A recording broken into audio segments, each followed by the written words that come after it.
Hello friends, చుక్కకూర పప్పు చేసుకుందామా? నేను మామూలుగా కుక్కర్లో పప్పు, చుక్కకూర, ఉల్లిపాయ అన్నీ వేసి కలిపి పెట్టి తాలింపు పెడతాను. కానీ ఈరోజు నేను వేరే విధంగా చేశాను. అంటే ఇలా కూడా కొందరు చేసుకుంటారు. నేను అలా చేశాను. పప్పు వేసుకున్నాను.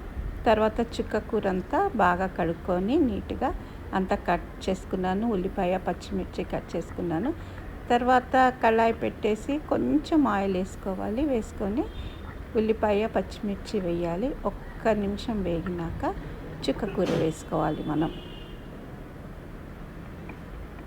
చుక్కకూరలో ఉప్పు, కారం కొంచెం వేసుకోవాలి. పచ్చిమిరపకాయ వేసుకున్నాం కాబట్టి. తర్వాత ఉడికించుకున్న పప్పుని అందులో వేసి కలుపుకోవాలి. తర్వాత తాలింపు పెట్టుకోవాలి. నేను ఇది అప్పుడు తాలింపు వడియం పెట్టాను కదా, అది వేసి పెట్టాను. అందులో అన్ని మెంతులు, జీలకర్ర, ఆవాలు, వెల్లుల్లిపాయ అన్నీ ఉంటాయి. చాలా బాగుంటుంది ఇది. ఒకసారి ఇలా ట్రై చేసి చూడండి పప్పు చేసుకొని వాళ్ళు.